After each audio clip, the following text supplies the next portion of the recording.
साथीहरू नमस्ते, स्वागत छ तपाईँलाई आज पनि हामी अप्राविधिकतर्फको नायब सुब्बा द्वितीय पत्र खण्ड सीको सार्वजनिक सेवा सञ्चालन एवं व्यवस्थापनबाट कार्यालयमा व्यवस्थापन सूचना प्रणाली यानि कि एमआइएसको आवश्यकता र महत्त्वको विषयमा जानकारी दिन उपस्थित भइसकेका छौँ।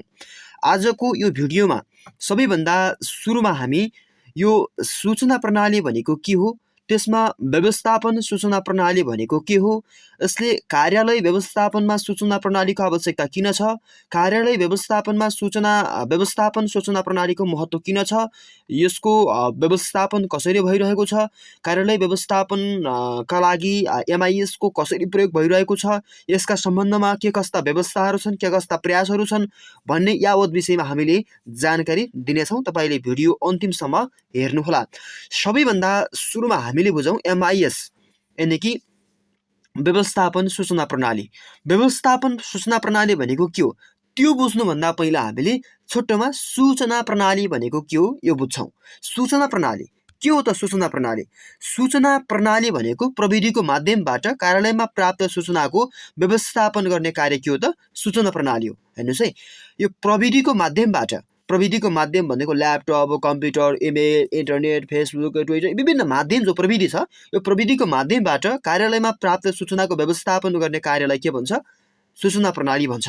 अझ प्रष्ट भाषामा कार्यालयमा प्राप्त हुन आएका वा कार्य सम्पादनका सिलसिलामा सिर्जना भएका सूचनाको व्यवस्थापन गर्न विकास भएको एउटा प्रणाली के हो त? सूचना प्रणाली हो। अझ कार्य सम्पादनको क्रममा सिर्जना भएका वा अन्य कार्यालयबाट प्राप्त भएका सूचनाको वर्गीकरण गर्ने, भण्डारण गर्ने, विश्लेषण गर्ने, उपयोग गर्ने सम्मको कार्यलाई के भन्छ? सूचना प्रणाली भन्छ।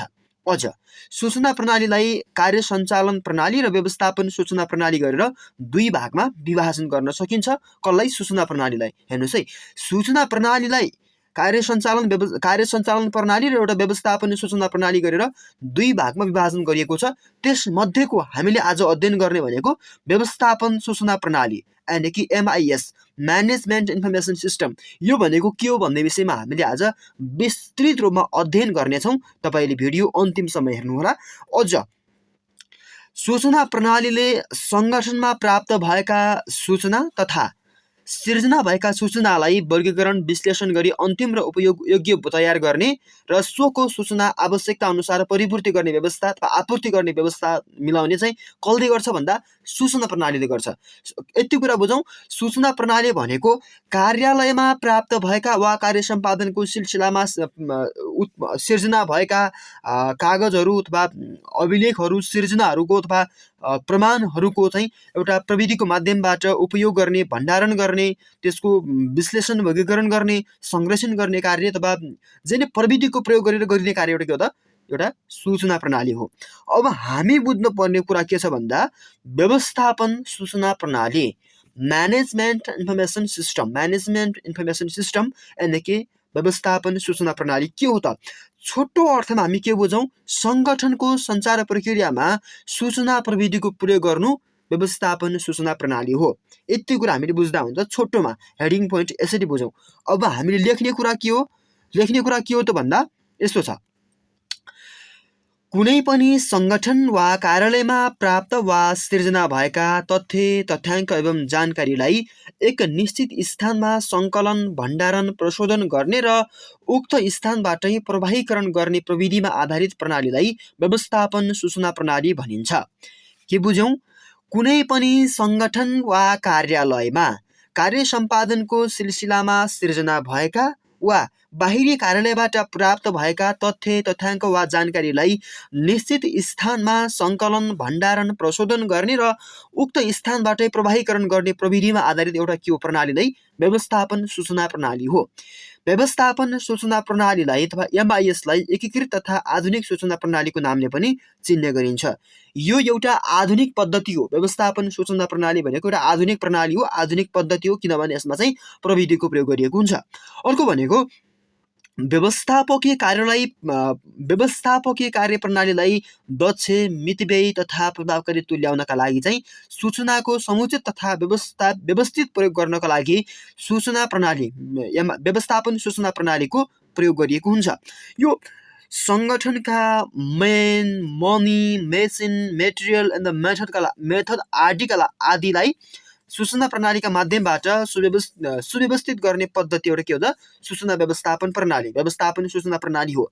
भनेको सङ्गठनमा भएका जनशक्ति, आर्थिक प्रविधिहरू अनि सामग्री स्रोत साधनहरू तरिकाहरूलाई चाहिँ के गर्छ अहिले एउटा व्यवस्थित सुव्यवस्थित तरिकाले चाहिँ सञ्चालन गर्ने एउटा पद्धति हो व्यवस्थापन सूचना प्रणाली भनेको।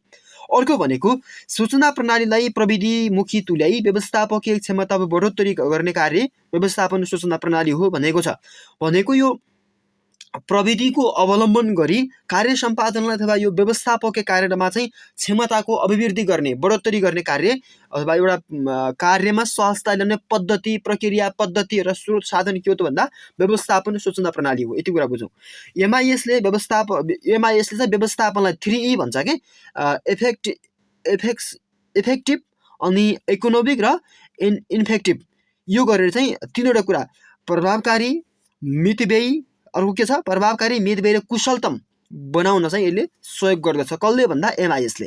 अब यो कार्यालयमा योजना बनाउने, सङ्गठन गर्ने, स्टाफिङ गर्ने, डाइरेक्टिङ गर्ने अनि कन्ट्रोलिङ गर्ने, त्यस पछाडि रिपोर्टिङ गर्ने, बजेटिङ आदिलाई चाहिँ व्यवस्थित, पारदर्शी एवं अर्थपूर्ण तुल्याउने एकीकृत व्यवस्थापकीय अभ्यास नै के हो त भन्दा एमआइएस हो। एमआइएसले व्यवस्थापन सूचना प्रणालीले सङ्गठनका कार्यालयका कार्य सम्पादनलाई प्रभावकारी बनाउँछ, पारदर्शी बनाउँछ, अर्थपूर्ण बनाउँछ, व्यवस्थित बनाउँछ। त्यसैले नै यसको नाम व्यवस्थापन सूचना प्रणाली रहन गयो। तर मात्रै कुरा के भयो, प्रविधिको प्रयोग गरेर हुन्छ भन्ने कुरा बुझ्नु पर्यो। अर्को छ व्यवस्थापन सूचना प्रणाली एमआइएसका विशेषता। हेर्नुहोस्, विशेषता भन्ने बित्तिकै त्योसँग जोडिएका सम्पूर्ण विषयवस्तुहरू त्यसका विशेषता हुन्, राम्रा नराम्रा विशेषतामा पर्छन् भनेर मैले यहाँभन्दा पहिला पनि भन्दै आएको छु, यो आज मैले भनिनँ। अब सूचना व्यवस्थापनसँग सम्बन्धित कार्य है, यसको विशेषता, एमआइएसको विशेषता भनेको सूचना व्यवस्थापनसँग सम्बन्धित कार्य एउटा, अनि सूचना व्यवस्थापनको आधुनिक र वैज्ञानिक कार्य, अनि प्रविधिमा आधारित भई सूचना व्यवस्थापन गर्ने कार्य के हो त एमआइएसको विशेषता, अनि सूचनालाई व्यवस्थापकीय कार्यसँग जोड्ने पद्धति, व्यवस्थापकको कार्य सम्पादनको आधार भनेको व्यवस्थापकले एमआइएसका आधारमा एमआइएसको प्रयोग गरेर कार्य सम्पादन गर्ने गर्दछ। त्यसैले व्यवस्थापकको कार्य सम्पादनको आधार रहन गयो।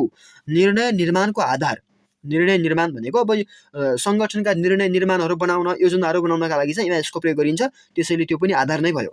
अब कार्यालयमा श्रम, समय र लागतको बचत गर्न एउटा पद्धति हो। त्यो पनि के भन्दा एउटा चाहिँ कार्यालयमा श्रम, लागत र समयको बचत गर्ने एउटा पद्धति एमआइएस भयो। अनि कार्यालयका काम कारबाहीलाई छिटो, छरितो, कुशलतम, मितव्ययी, प्रभावकारी र वैज्ञानिक बनाउने एउटा के त कार्य हो, पद्धति हो कि त पद्धति नै एउटा यसको विशेषता भयो, एमआइएसको विशेषता भयो। अनि नियमित एवं निरन्तर कार्य के त एमआइएस नियमित एवं निरन्तर कार्य हो, यो अविच्छिन्न चलिरहन्छ। अर्को भनेको स्रोत साधन, प्रविधि, सफ्टवेयर समेतको संयोजित स्वरूप के हो त भन्दा एमआइएसको विशेषता हो, व्यवस्थापन सूचना प्रणालीको विशेषता हो। यी भए एमआइएसका विशेषता। अब हामीले जान्नुपर्ने विषयवस्तु भनेको यो व्यवस्थापन सूचना प्रणालीको आवश्यकता किन छ, व्यवस्थापन सूचना प्रणालीको महत्त्व के हो भन्ने विषयमा हामी जान्छौँ। हेर्नुहोस्, सूचनाको प्रभावकारी रूपमा व्यवस्थापन गरी उपयोग गर्न चाहिँ एमआइएसको महत्त्व छ, आवश्यकता छ। विश्वसनीय सूचना छिटो, छरितो रूपमा प्रवाह गर्न, किनभने त्यसमा प्रविधिको प्रयोग गरिन्छ, कार्य सम्पादन छिटो, छरितो हुन्छ। त्यसैले समय, श्रम, लागतको बचत हुन्छ, कम लागत, कम समय, कम लगानी लाग्छ। त्यसैले छिटो, छरितो, पारदर्शी हुने भयो। अर्को भनेको कार्यालयका काम कारबाहीलाई तथ्य र तथ्याङ्कमा आधारित बनाउन भनिएको छ। अब प्रविधिले जहिले पनि तथ्य राख्ने कार्य गर्दछ, त्यसैले चाहिँ तथ्य र तथ्याङ्कलाई चाहिँ आधारित बनाउँदछ भनेको छ। अर्को कार्यालयको व्यवस्थापकीय कार्यमा सहजता प्रदान गर्न, अर्को व्यवस्थापकलाई निर्णय निर्माणका लागि सहज रूपमा सूचना उपलब्ध गराउन, यो पनि त्यसको महत्त्व भयो। अर्को व्यवस्थापक र कर्मचारीको कार्य सम्पादन स्तरमा सुधार ल्याउन, कार्य सम्पादन स्तरमा सुधार ल्याउने भयो। किन भयो भन्दा कार्य प्रभावकारी हुने भयो, छिटो हुने भयो, छरितो हुने भयो, कर्मचारीमा कार्य सम्पादनको उत्प्रेरणा पैदा गर्ने भयो। यसले चाहिँ समय, श्रम, लागतको बचत गर्ने भयो। अनि कार्यालयको उत्पादन उत्पादकत्व अभिवृद्धि गर्न भनेको छ। अब यो कम लागतमा कम समयमा उत्पादन गर्दै अझ धेरै उत्पादकत्व वृद्धि हुने भयो, त्यो भन्न खोजिएको हो। अब कार्यालयसँग जोडिएका विषयवस्तुहरूको व्यवस्थापन गर्छ। जस्तै जनसम्पर्क व्यवस्थापन, गुनासो व्यवस्थापन, अभिलेख व्यवस्थापन या बजेट व्यवस्थापन, कर्मचारी व्यवस्थापन जस्ता कार्यमा चाहिँ यसले के गर्छ भन्दा सहजता प्रदान गर्छ। कसले? एमआइएसले। यो पनि यसको महत्त्व भयो। व्यवहारिक तथा यथार्थपरक योजना तर्जुमा गरी कार्यान्वयन गर्न भनिएको छ। व्यवहारिक तथा यथार्थपरक योजना तर्जुमा गर्न पनि यसको के छ? महत्त्व छ। कार्यालयको निर्णय प्रक्रियामा विश्वसनीय र भरपर्दो बनाउन, है, कार्यालयको निर्णय प्रक्रियालाई विश्वसनीय र भरपर्दो बनाउन पनि यसको एमआइएसको महत्त्व छ। परिवर्तन व्यवस्थापनमा सहयोग पुर्याउन पनि महत्त्व। अनि सूचना तथा सञ्चार प्रविधिको क्षेत्रमा रहेको अवरोधलाई हटाउन यो एमआइएसको अति नै महत्त्व र आवश्यकता छ। अब हामी अध्ययन गर्छौँ व्यवस्थापन सूचना प्रणाली एमआइएसका आधारभूत पूर्वाधारहरू, आवश्यक पूर्वाधारहरू के हुन् त? अब सबैभन्दा पहिला एमआइएस प्रयोगका लागि के चाहिन्छ? प्रविधि मैत्री दक्ष जनशक्ति चाहिन्छ। भनेको कुनै स्थानीय तहमा जस्तो सूत्र भन्ने जो बजेटसँग सम्बन्धित छ, यो जो लेखासँग सम्बन्धित एउटा स्थानीय तहले प्रयोग गर्ने एउटा सफ्टवेयर छ, त्यो सफ्टवेयर जस्तै एउटा सूत्र प्रयोग गर्न सफ्टवेयर उपलब्ध भएर मात्रै भएन। त्यसका लागि के चाहियो? प्रविधि मैत्री दक्ष जनशक्ति चाहियो। प्रविधिसँग ज्ञान भएको, त्यसलाई चाहिँ प्रयोग गर्न सक्ने त्यस्तो खालको जनशक्ति चाहिन्छ भन्न खोजेको। अर्को प्रविधि चाहिन्छ। प्रविधि भनेको जस्तै कम्प्युटर हुन पनि पर्ने भयो, नेटवर्किङ पर्ने भयो, नेट इन्टरनेट चाहिन्छ, सफ्टवेयर चाहिन्छ, डाटा सेन्टर चाहिन्छ, आदि कुरा के भयो भन्दा यो एमआइएसका आवश्यक पूर्वाधारहरू भयो। अरू के भयो? बजेट भयो। बजेट नभइन, रकम नभएर, पैसा नभएर चाहिँ एमआइएस हुँदैन। अर्को भनेको नीति नियम र निर्देशिका चाहिन्छ, कानुन चाहिन्छ। कानुनले हरेक विषयवस्तुलाई बाँध्ने काम गर्छ, निर्देशित गर्ने काम गर्छ कानुनले। हो कानुन, नीति नियम चाहिन्छ। संरचना हुनुपर्छ। व्यवस्थापन सूचना प्रणाली त बन्यो, त्यसको लागि त प्रविधि बन्यो। प्रविधि राख्नका लागि, प्रविधिलाई व्यवस्थापन गर्नका लागि त चाहियो नि त, त्यो पनि संरचना हुनु पर्यो नि त। हो, त्यो संरचना पनि के हो त भन्दा आवश्यक पूर्वाधार अन्तर्गत पर्दछ। अर्को साइबर सुरक्षा। सुरक्षा पनि साइबर सुरक्षा। अब त्यसका लागि चाहिँ अब नेपालमा के छ अहिले एमआइएसका समस्याहरू अन्तर्गत पर्दाखेरि जस्तो यो बेला बेलामा एमआइएससँग सम्बन्धित जस्तो आधिकारिक पोर्टलहरू, आधिकारिक चाहिँ वेबसाइटहरू ह्याक हुने समस्या छ अहिले पनि। यो यस्ता कुरालाई चाहिँ साइबर सुरक्षामा जोडिनु पर्यो भनेको। यो चाहिँ जस्तो ह्याक हुने समस्याको चाहिँ अन्त्य हुनु पर्यो। बेला बेलामा चाहिँ अब नेट इन्टरनेट काम नगर्नु, बेला बेलामा चाहिँ अब अध्यावधिक बेला बेला नगरिनु, यी व्यावत कुराहरू छन्। कसैले गलत रूपमा प्रयोग गरिनु, यस्ता विषयवस्तुहरू के हुन्छ भन्दा साइबर सुरक्षासँग सम्बन्धित छन्। साइबर सुरक्षालाई जोड दिनु पर्यो। अब अर्को विषयवस्तु छ नेपालमा एमआइएसको प्रयोग भएका क्षेत्र, है। नेपालमा कहाँ कहाँ एमआइएसको प्रयोग भएको छ त? कहाँ कहाँ, कुन क्षेत्रमा कुन एमआइएस प्रयोग भएको छ भन्ने कुरा हामीले जान्नु पर्यो। कर्मचारी व्यवस्थापन भन्छ, कर्मचारी व्यवस्थापनमा पिआइएस भन्छ। अनि राजस्व व्यवस्थापनमा आरएमआइएस भन्छ। आरएमआइएस सफ्टवेयर चाहिँ प्रयोग भएको छ। अर्को आर्थिक व्यवस्थापनमा बिएमआइएस भन्छ, बजेटिङ म्यानेजमेन्ट इन्फर्मेसन सिस्टम, एलएमबिआइएस भन्छ। अनि यो मन्त्रालयगत बजेट सूचना प्रणाली भनेको हो। अनि यो प्रदेश अन्तर्गतको यो जो पिएलएमबिआइएस छ। त्यसै गरी भूमि व्यवस्था र श्रम व्यवस्थापनमा एमआइएसको प्रयोग भएको छ। त्यसै गरी शैक्षिक क्षेत्रमा इएमआइएसको, त्यसै गरी स्वास्थ्य क्षेत्रमा एचएमआइएसको प्रयोग भएको छ सफ्टवेयरको। अनि अदालतमा चाहिँ क्राइम म्यानेजमेन्ट सिस्टम, है। अब धेरैले कुरा कस्तो लाग्छ भन्दाखेरि इन्फर्मेसन भन्दाखेरि त अब अदालतमा आई पनि प्रयोग हुनुपर्ने, तर यहाँ त आई छैन। क्राइम म्यानेजमेन्ट सिस्टम मात्रै बन्यो। यो त एमआइएस अन्तर्गत परेन कि के हो भन्ने हुन्छ। त्यसो होइन, सबै कुरामा आई हुन्छ, इन्फर्मेसन हुन्छ भन्ने हुँदैन। सिस्टम, पद्धति, जे नि प्रविधिको प्रयोग भएर भएको सिस्टम भनेको अदालतमा चाहिँ क्राइम म्यानेजमेन्ट सिस्टम। ओके, यी भए नेपालमा एमआइएस प्रयोग भएका क्षेत्रहरू भए। अब नेपालमा एमआइएस प्रयोगको अवस्था कस्तो छ? वर्तमान अवस्था भनेको अवस्थामा सिधै तपाईँले तथ्य लेख्दा पनि हुन्छ, तर सकारात्मक र नकारात्मक प्रभाव अथवा सबल र दुर्बल पक्ष लेख्दा पनि तपाईँले हुन्छ। अब सुरुमा सबल पक्ष। अब नेपालमा सबल पक्ष के छन् त एमआइएसका भन्दा नेपालले चाहिँ विद्युतीय शासनमा जोड दिएको पाइन्छ। अनि सूचना र सञ्चारको हकलाई चाहिँ सूचनाको सञ्चारको हकलाई मौलिक हकको रूपमा चाहिँ व्यवस्था गरिएको छ। सूचनाको हकलाई धारा 27 र सञ्चारको हकलाई धारा 19 मा व्यवस्था गरेको छ। त्यस पछाडि विभिन्न क्षेत्रमा विभिन्न किसिमका सफ्टवेयरहरू निर्माण गरी प्रयोगमा ल्याइएको छ। मैले अगाडि जति भने अब PLM, ISBS सूत्र, TSA जति मैले भने यो अब सिग्यास जति यिनी लेखासँग सम्बन्धित छन्, अरू सम्बन्धित सफ्टवेयरहरू छन्। यी सबै के भयो भन्दा एउटा सबल पक्ष भयो। अर्को के छ भन्दा नीति तर्जुमा, कार्यक्रम अनुगमन, मूल्याङ्कनमा पनि के छ भन्दा सफ्टवेयरहरूको प्रयोग हुन थालेको पाइन्छ। लागत लाभको विश्लेषण गरी प्रयोग गरिएको छ भनेर भनिएको छ। अर्को भनेको सार्वजनिक निर्णय निर्माण र कार्य सम्पादनमा अवलम्बन गरिएको। हेर्नुहोस् है, सार्वजनिक निर्णय निर्माणमा पनि अहिले चाहिँ MIS को प्रयोग गरिएको पाइन्छ। यो चाहिँ राम्रो पक्ष भयो, सबल पक्ष भयो। अब कुनै पनि पक्षका सबल पक्ष मात्रै, राम्रा पक्ष मात्रै हुँदैनन्, सकारात्मक पनि हुन्छन्, नकारात्मक पनि हुन्छन्। त्यसका पनि केही न केही समस्या त छन् MIS का। के हुन् त दुर्बल पक्ष, यो बुझौँ। अब नेपालले विद्युतीय शासनलाई अवलम्बन गरे तापनि पूर्ण रूपमा आत्मसात गर्न सकेको छैन, एउटा समस्या अथवा एउटा अब दुर्बल पक्ष। अर्को सूचना प्रविधि मैत्री जनशक्तिको अभाव रहेको भनिसक्यो, समस्यामा आयो। पर्याप्त मात्रामा प्रविधिलाई मिसाउन नसकिएको, यसको पर्याप्त मात्रामा प्रविधिको चाहिँ प्रयोग गर्न नसकिएको व्यवस्थापन सूचना प्रणालीमा। अर्को MIS को व्यवस्थापनका लागि पर्याप्त बजेटको अभाव रहेको भनिसक्यो। बजेटको व्यवस्था भएन भने, रकम भएन भने अब व्यवस्थापन राम्रो हुन सक्दैन।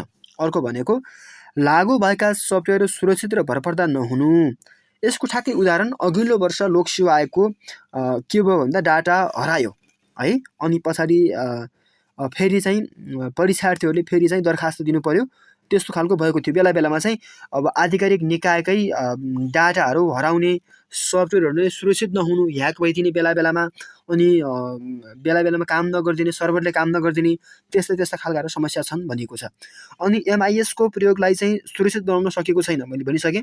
अनि MIS को व्यावहारिक प्रयोगमा उदासीनता देखिनु भनेको MIS को यो जो म्यानेजमेन्ट इन्फर्मेसन सिस्टम छ, यसलाई चाहिँ व्यावहारिक रूपमा चाहिँ प्रयोग गर्न चाहिँ मान्छे तल्लीन छैनन्, नगर्नु पर्यो हुन्थ्यो भन्ने एउटा उदासीनता चाहिँ छ एउटा सेवा प्रदायक निकायमा।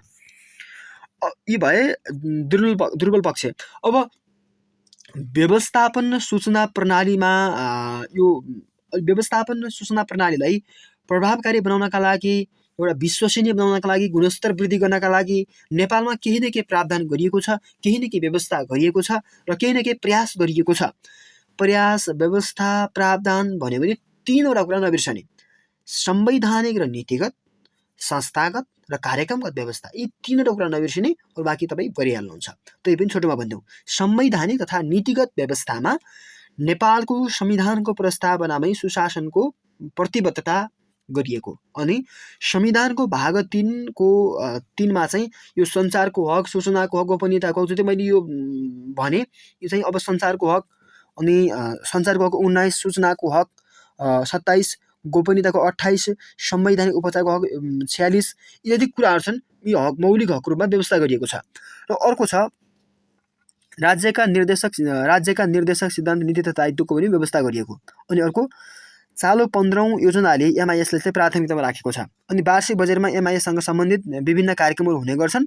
अब नीतिगत कुराहरू के छन् भन्दा अब सूचनाको हक सम्बन्धी ऐन 2064, नियमावली 2065, सुशासन व्यवस्थापन तथा सञ्चालन ऐन 2064, नियमावली 2065, सूचना तथा सञ्चार प्रविधि नीति 2072, आम सञ्चार नीति 2073, विद्युतीय कारोबार ऐन 2063, दूरसञ्चार ऐन 2056 लगायतका के छन् अरू ऐनहरू पनि कार्यान्वयनमा छन्। यी कुराहरूले पनि के छ भन्दा MIS को प्रयोग नेपालमा भएको पाइन्छ र अवलम्बन भएको पाइन्छ। अर्को छ संस्थागत व्यवस्था। MIS को प्रयोग गर्ने संस्थागत संस्थाहरू कुन कुन हुन्, कार्यालय कुन कुन भन्दा सूचना तथा सञ्चार प्रविधि मन्त्रालय, राष्ट्रिय सूचना विभाग, राष्ट्रिय सूचना प्रविधि केन्द्र, सूचना पार्क, नेपाल टेलिकम, दूरसञ्चार समिति, यिनी के हुन् भन्दा संस्थागत व्यवस्था हुन्।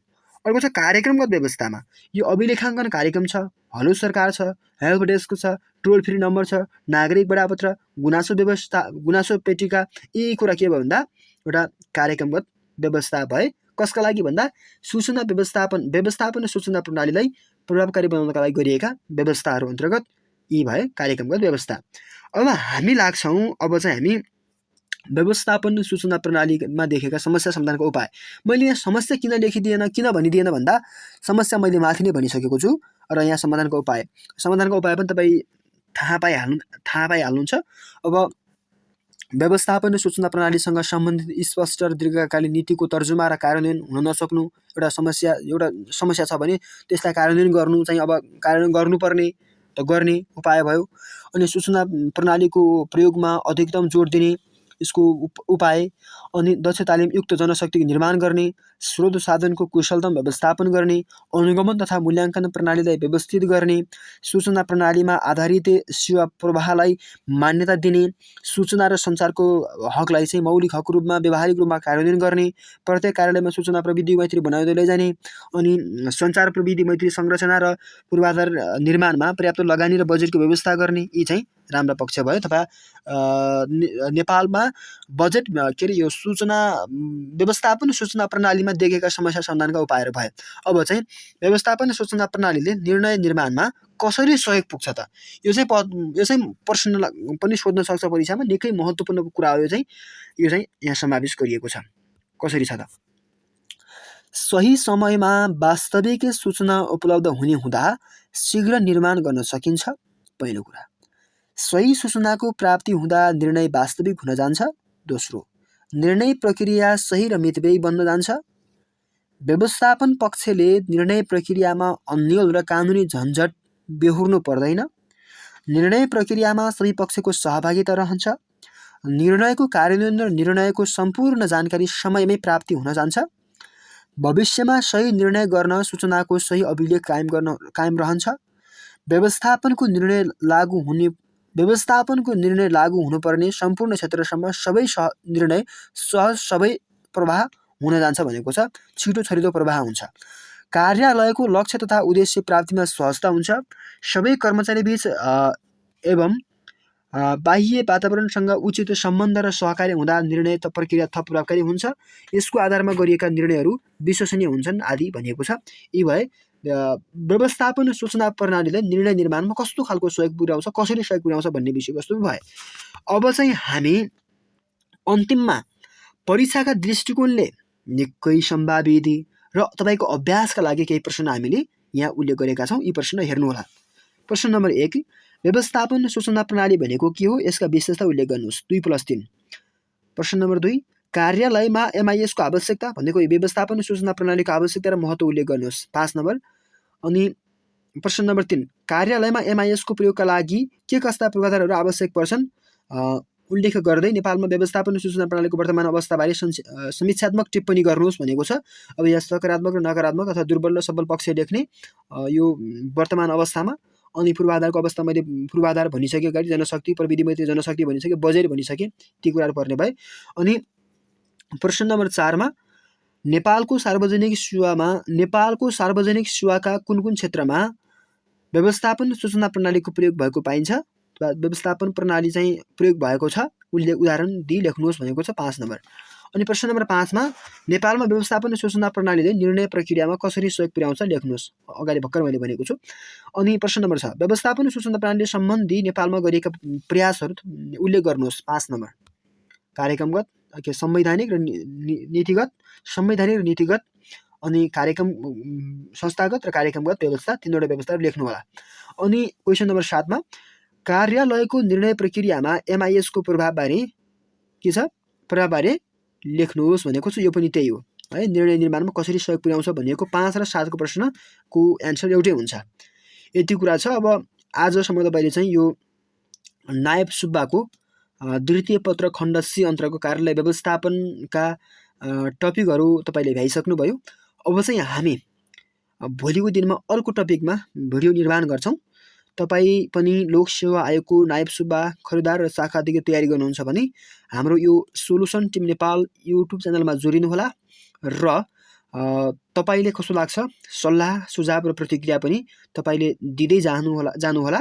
हामी निरन्तर रूपमा तपाईँको लागि उपयोगी भिडियोहरू निर्माण गर्दै आइरहेका छौँ र अझै हामी भिडियोहरूलाई, हाम्रा सामग्रीहरूलाई प्रभावकारी र अझै उपयोगी बनाउने प्रयास गरिरहेका छौँ। तपाईँ हाम्रो च्यानलसँग जोडिनुहोला भन्दै भोलि अर्को टपिकमा भिडियो निर्माण गर्नेछौँ। अर्को भिडियो एवं सामग्री लिएर आउनेछौँ। आजको भिडियोबाट भने हामी सबैजना छुट्टिन्छौँ। नमस्कार।